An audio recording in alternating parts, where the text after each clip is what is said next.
Hey, welcome to Gold Creek Online. We're so glad you're here. Hey, Pastor James and I are just so excited to be here with you today. James, what we got going on? We just want you to know that we're committed to doing our best to make this as good of an experience for you as possible. We're constantly going to be tweaking week to week. It may look different, but we're doing this for you guys because we want to give you a online presence that you go, okay, cool. I know that this will be here. It's consistent, and God will speak to me through this. So we're thankful that you're joining us, and let's see what's on the docket today. Hey, Gold Creek, thank you so much for investing in our church and doing what Scripture tells us in 1 Timothy, to give to help those who are in need. And something that we get to do and we celebrate in that is that we got to launch youth ministry here in Lake Stevens. We have anywhere from 15 to 20 students that come on a regular basis to our Wednesday nights here in the Creator Zone at Lake Stevens. And really our money is going toward that next generation when we give here at our church. Hey, there's so much more work to do here even in our youth ministry. We want to see it grow and become bigger and bigger. And there are a lot of tasks that have to go into that, and we want to challenge you into partnering with us. If you've never thought about giving before, or you want to take that next step in your life, text this number here and just join in with us today to band together with your brothers and sisters in Christ to give to the Lord, to see what He can do. And so if this is somewhere you call your home, we would love to have you partner with us so that we can make a greater impact on our community here.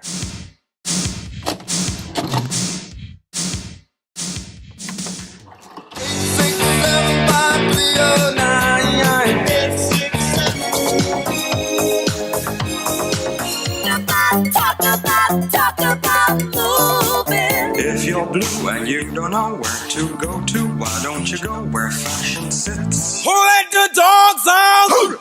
A little bit of Monica in my life, a little bit of Erica by my side.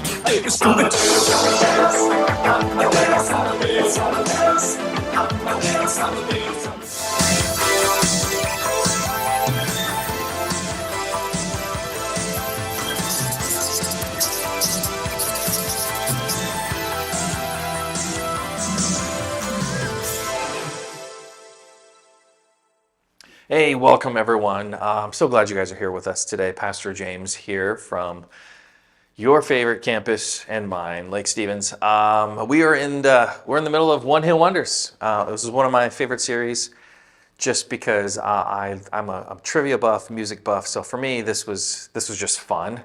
But I'm glad you guys are here. But let's just jump in. So who remembers this song coming up? You ready? You ready for this song? I'm gonna cue it up and go. What you want, what you want, what you gonna do? When Chevy Sean Brown come for you. Right?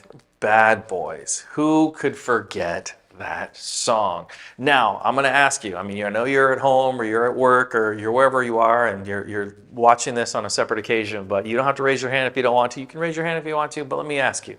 When you heard that song, did you think of the show Cops from the mid-90s to the late 90s? Did you think of that show? Bad Boys, what you got? That one? Or did you think of the Will Smith, Martin Lawrence Bad Boys franchise movie? I'm curious. I think of the Cop show, but when we were talking about it in sermon planning, two of the guys in the room were like, oh, I thought of Will Smith and Martin Lawrence, which is kind of interesting that you have the same song but different associations. I remember one time I was involved in a high-speed chase. When I think of the show Cops and I think of those kinds of things, I was involved in a high-speed car chase. You may not know that about me, but I'm confessing it now to you. It's out there. I was never caught. Now, you see in college, there is what's called public safety. So they're not really the police necessarily. They're just kind of a private institution that tries to do what it tries to do. And they had all these golf carts everywhere, and they would use these golf carts to patrol, to write tickets, to do all those things. And I figured out, and I don't even remember how I got to this point, but I figured out that my mailbox key for all the mail that I had in the dorms and all that fun stuff, that mailbox key could unlock and turn on all the golf carts that they owned. So once I figured that out, and I told my roommates, I'm like, hey, we should take the golf carts out tonight. Like after it's late, it's like 1 a.m, let's go grab the golf cart. So we did, and we took one, and we just going for a ride. And a few minutes in, we noticed there was another golf cart. The other public safety patrol, I guess they saw us take the golf cart or whatever it was. They start chasing us, and they're coming after us. And so I'm like, oh, here we go. It's time. And I floor it. And we did 0 to 60 in like 3.5 weeks. They're golf carts. They weren't very fast. And we took off, all 15 miles an hour of us, just hair blowing in the wind, just going. Now, the other thing that I was really good at, because this wasn't my first time taking their golf carts, was I figured out how to drift these things, like Tokyo Drift, Fast and the Furious style. I figured it out by tapping the brakes a certain way, turning the wheel a certain way, and then gunning it through that turn. I could drift around turns. So as hard as they tried, they could not catch me. Could not. There was nothing they could do. On the straightaways, we're the exact same speed. And on the turns, I would just gather so much more momentum, and I would whip around the turns. And by the time they hit the turn, I'm already on my way back. So they could not catch me. And they ended up, I don't want to say giving up more than they just got left in the dust. But we escaped. And I drove the golf carts back, plugged everything in the way they had them, locked everything back up, and no one was necessarily the wiser until this moment. Now, hopefully the statute of limitations has run out on taking golf carts for a joyride on private institution campuses. But Bad Boys was not picked as a random song. Yes, it's a one-hit wonder, but it also happens to be one of the themes of the book of Obadiah, which is where we are going to be today. Now, before we do, I want to quickly introduce and set the stage for what's happening in Obadiah. This is the shortest book in the Old Testament, definitely the shortest of the minor prophets. It's only 21 total verses, and it's the toughest to date because of the lack of information with the length of the book. There aren't a whole lot of verses of, well, and this happened in King Darius's time, and then this happened with Babylon, and this happened with such and such king, or this such and such prophet. So there wasn't a ton. But most scholars put this particular book, Obadiah, either at 840 BC or 550 BC. Based on the attacks described in verses 10 through 14.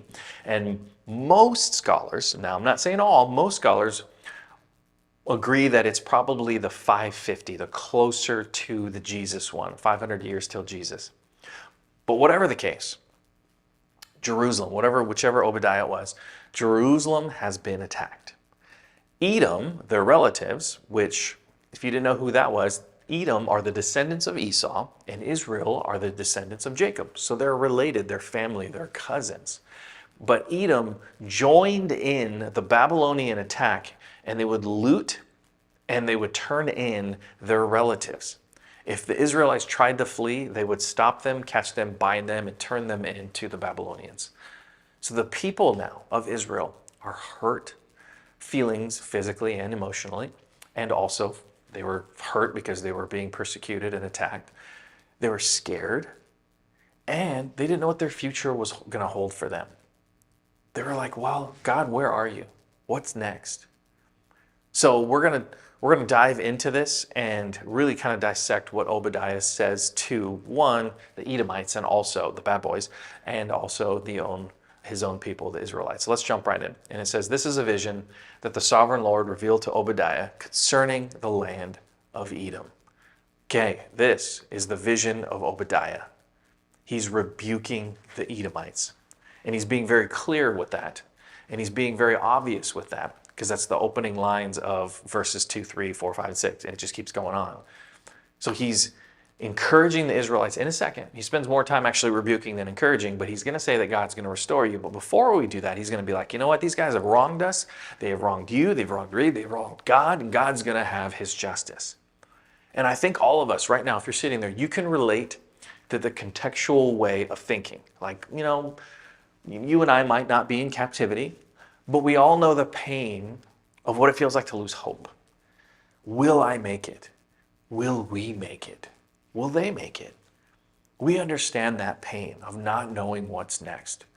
And usually, when tough times arise and that hope is dwindling, there are ways that we respond. And some of the ways that we respond is we retreat when we should fight. So those are things like avoidance, dismissive comments, procrastination, and plain old running away. We can also surrender when we should hold. That's where we give in, we relent, or we use the word compromise. Even though we're probably not compromising more than we're just giving in, we're just using that word to save face. And then the last thing we typically do is we fight the wrong battles. This is where we self-depreciate. Oh, it was my fault. I did this. I brought this upon myself, when maybe we didn't. Or we pick unnecessary fights where it's not about the actual issue. We're picking a fight because we don't want to deal with the actual issue. We lash out, we deflect.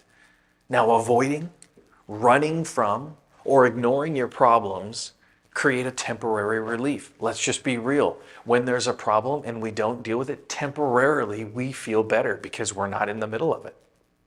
But in the back of our minds, we're thinking, oh, I still got to deal with this. I still got to talk to such and such. I still got to fix this problem. And what happens is when we avoid, we run from, we ignore problems, that creates more anxiety because they're already anxious with the fact that this problem exists. But now that we're putting it off, we're having to come back to it, and it creates an extra level of anxiety that's unnecessary. It creates depression. Oh, I've got this problem. I don't want to deal with it. It creates that depressive feeling inside of you, like, oh, woe is me kind of thing. It creates negative thoughts. Oh, can't believe this has happened to me. And then you start following rabbit trails, right? Creating victims, villains, stories, like all this stuff. And of course, physically, it decreases your energy because you're being drained, because you're having to put thought and emotions into something that you know is going to be tough. So we know we shouldn't run from our problems. We know this. But what can we do about that? So today I'm going to talk about 3 things that we can do to restore hope. The first thing I want to talk about is focusing on what you can control, which is yourself. If we keep reading in Obadiah, this is verses 11 through 12. It says the first 10 verses is him just saying, you guys are terrible people. But here's some of the paraphrasing, or he comes back around to it. And it says this, when they were invaded, you stood aloof, refusing to help. He's talking to the Edomites. Foreign invaders carried off their wealth and cast lots to divide up Jerusalem, but you acted like one of Israel's enemies. You should not have gloated when they exiled your relatives to distant lands. You should not have rejoiced when the people of Judah suffered such misfortunes. Yeah, they helped destroy Israel? Of course I'm going to be mad. The Edomites weren't strong enough to fight Israel head on. They tried a few times, they lost badly, many, many times. So they knew they couldn't defeat them. They didn't have the manpower. They didn't have anything. So they waited until another more powerful enemy attacked Israel, and then they joined in. They piled on, and they gloated over it, even rejoicing. It's tough to see other people celebrate when you're down, isn't it? I mean, it's so easy to lash out and to retaliate when you've been wronged. years ago, and you may remember this. You at least know the history of it. In 1992, the city of Los Angeles experienced what was called the LA riots, and it was all brought upon. There's a police brutality that happened with Rodney King, and it was all recorded, and then the police were acquitted, and as a result, civil unrest just blew up in all over LA, from Koreatown through Inglewood, just crazy parts. And there was a lot of rioting and anger, and just hurt and looting, and just some crazy stuff that was happening. And if you didn't know that, Google it, and you'll see a lot of images from that part of our history. But I, in 1992, did live in California, and I remember watching some of this stuff unfold in absolute disbelief. But as I was thinking about that, I was reading about a woman named Paulette Washington. And Paulette lived in LA during those times. She lived in the old neighborhoods where all of the rioting was happening, and she lived in Inglewood. So she is very familiar. All her friends were from that area. And she watched as the tension started rising. She started watching all of her friends gathering together and starting and joining these riots. And here she is, angry as well too. She was mad. She wanted to be a part of this. She's like, oh, I want to be here. I want to show them that I'm angry too. Where's the justice for my community? Where's the justice for what just happened?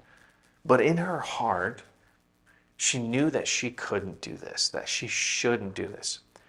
And she said she didn't know why, but she just didn't feel like this is going to help. This is not going to be something that's going to be helpful to her community. So she didn't join in. She walked away.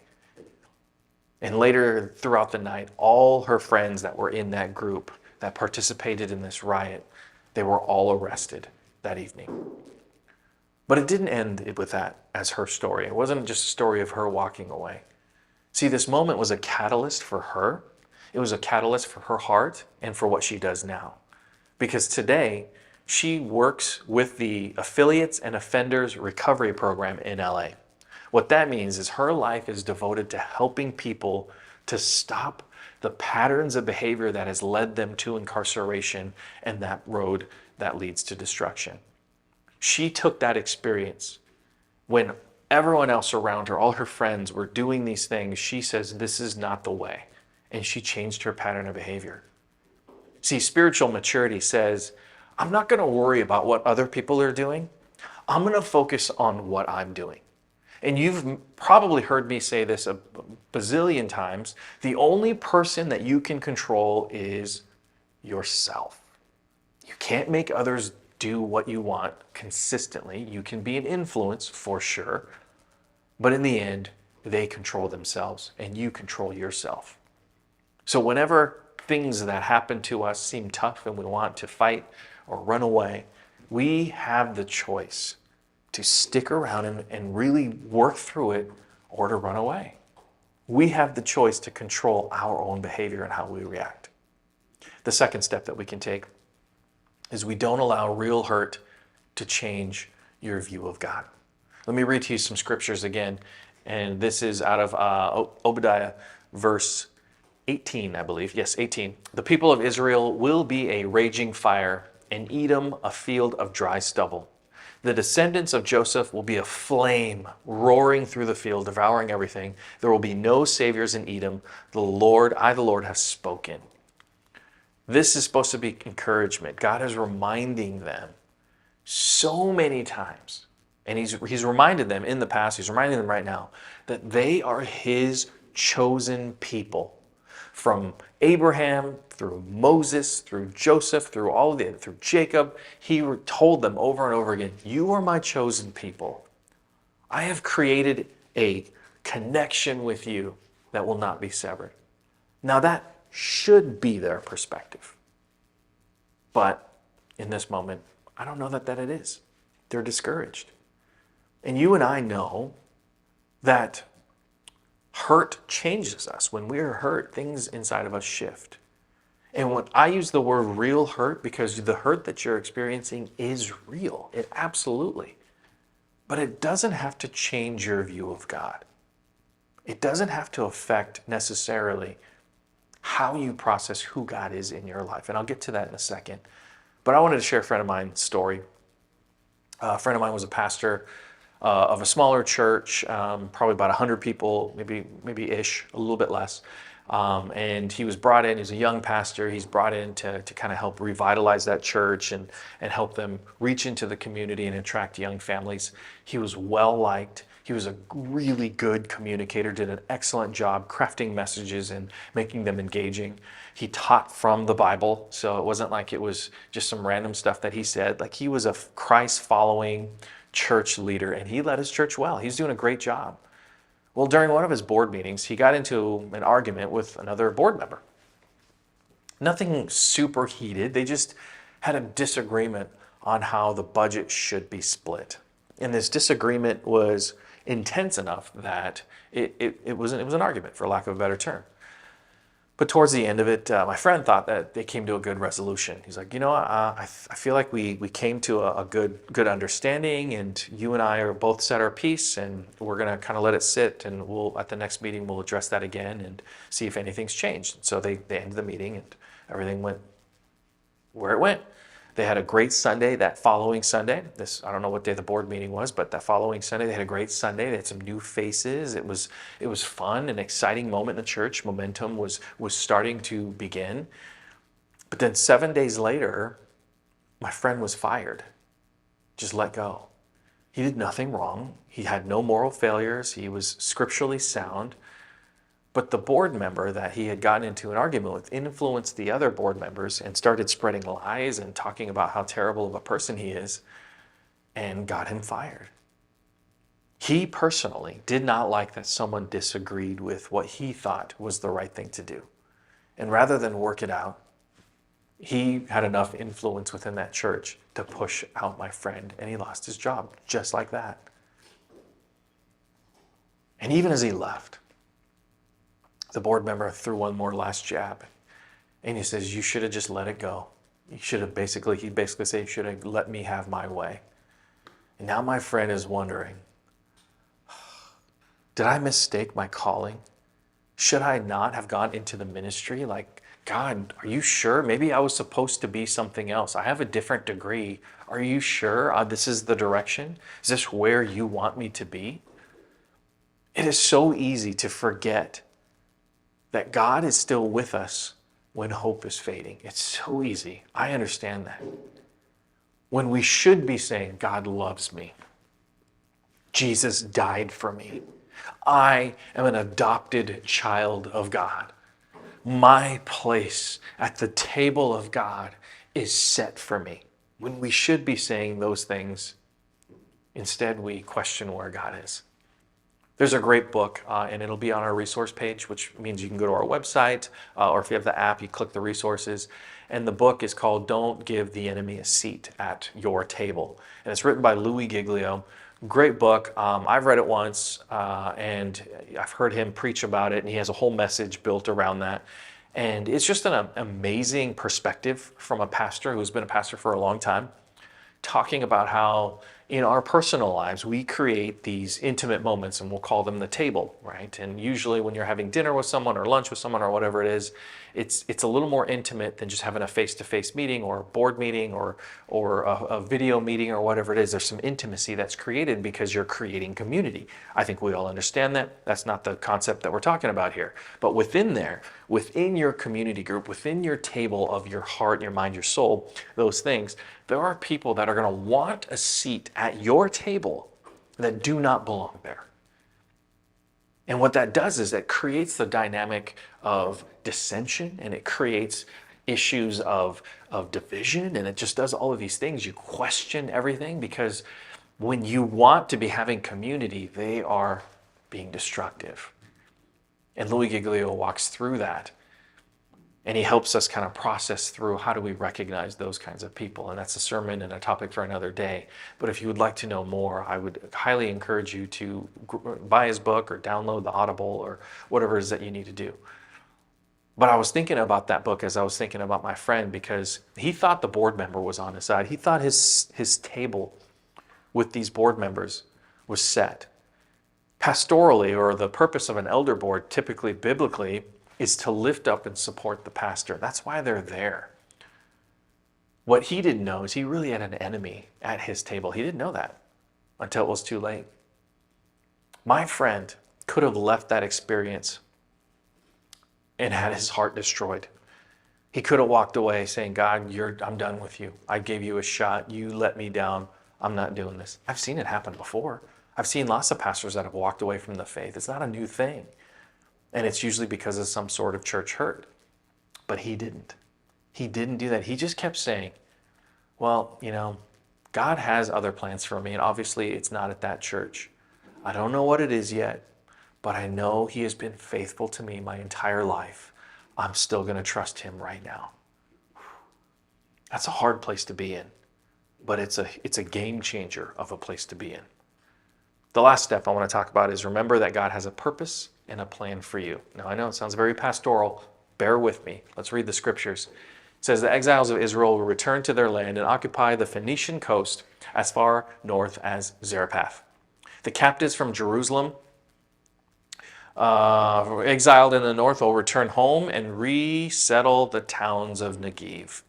Those who have been rescued will go up to Mount Zion in Jerusalem to rule over the mountains of Edom, and the Lord himself will be king. Remember, God has a purpose and a plan for you. Don't worry about those that ignore your needs, or those that rejoice at your problems, or those that take advantage of your crisis, or those that join others in attacking you. God has a plan and a purpose for you. What's really cool about the story with my friend is that he ended up taking a youth pastor job. He was a senior pastor, got fired. His heart was in the right place. He says, God is faithful. He'll put me in the right spot. And another small church in the next city over reached out and said, would you like to come and be our youth pastor? We have this opening. We know you. We love you. We think you're a great guy. Come take this job. And for many in the pastoral professional world, whatever you want to call it, that would seem like a step down to go from the senior pastor, now you're a youth pastor. Typically it's the other way around. Most youth pastors move on to becoming church planners, senior pastors, campus pastors, etc. But he didn't see it that way. To his credit and the humility that he had and understanding that he didn't see it that way. Instead, he saw it as an opportunity. And as he prayed through it, he heard God tell him, take the job. So he did. He took that job. And this youth pastor, this guy, he became the youth pastor of this church, inherited a group of mischievous kids. These boys were terrible, just the worst. They drove away like 5 youth pastors in 2 years because of their behavior. They were just unruly, difficult to manage and lead kids. And when he got there, he tried his best, and he would just created some boundaries and parameters, and he stuck to them. And that group eventually started to embrace him, and that group started to understand and listen to him, because as much as he probably wanted to pull out his own hair at times, as much as he probably wanted to walk away and be like, ugh, these kids are the worst, he never left. He stuck around, earned their respect, and because of that, they learned to trust him. And what's cool is that group of unruly kids was led by about 5 high school boys. And these high school boys, once they saw that his intentions were to lead them towards Jesus, they started to change their behavior. And these high school boys included your pastor, me. I was one of those unruly boys that he took a chance on, that he spent time with. And I learned what dedication and patience meant. And it has helped me develop as a pastor as well too. See, part of restoring hope is remembering who provides for you. My friend Greg remembered who provides for him. That was God. I remembered the moments where God provided for me, and he placed men in my life that helped me take a step towards Jesus. Now, fun fact, and this doesn't really have anything to do with where I'm going, but we know from historical writings that this prophecy that Obadiah says about Edom is fulfilled in 66 AD, hundreds of years later. Whether it's the 840 or the 550 BC, we're talking hundreds of years later. Edom is completely destroyed when they try to revolt against Rome.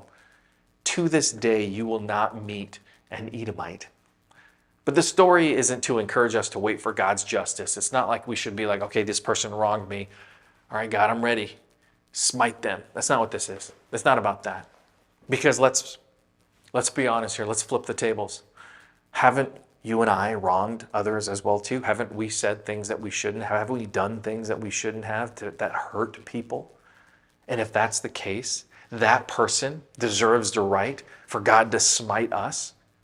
We don't want to be smited. I don't know what that word right there. We don't want that part of it.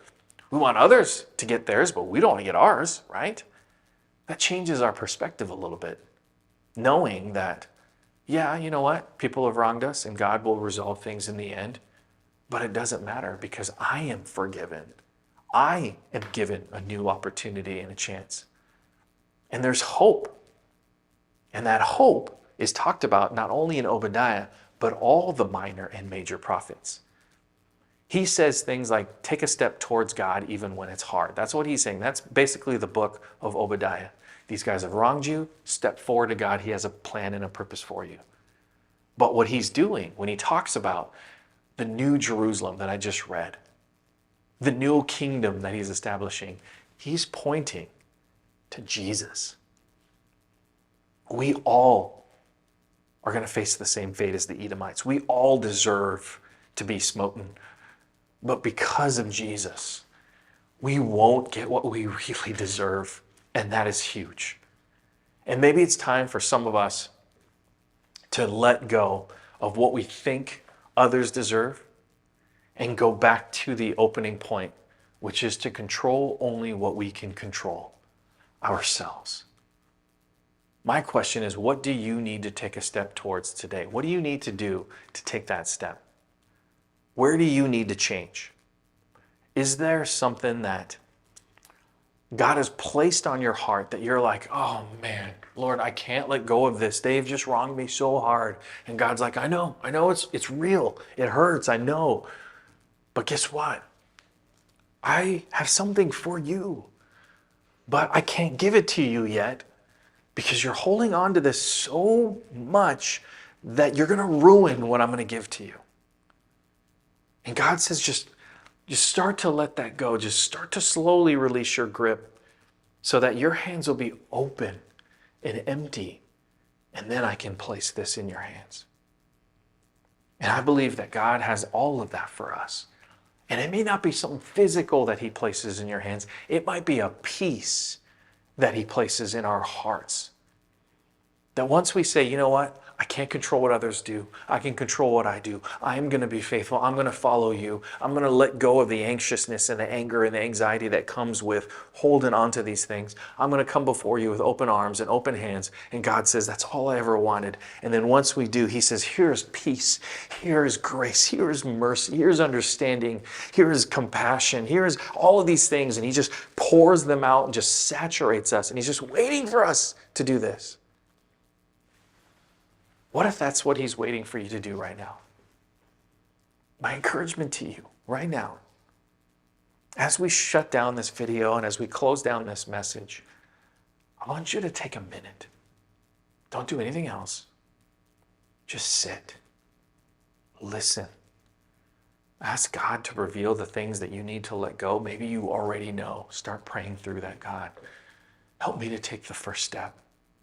Help me to just take that first step of letting that go, of working through it, of running towards the problem and not running away, whatever your situation is. But God, give me the grace to do that. Give me the perseverance, the obedience, the patience. The perseverance is the one that I think is the hardest one. It's just to push forward. But God, give me that. I encourage you just to spend some time sitting in that and letting God work through your heart.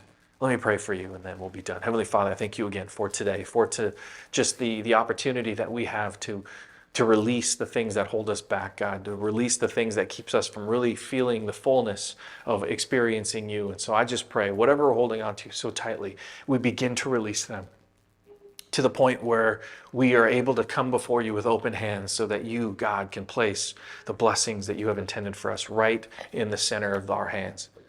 And I ask for this, Lord, in Jesus' name, amen. Man, thank you guys for being a part of service today. I hope that today is the first step for you to experiencing what it means to step towards God. I will see you guys next week.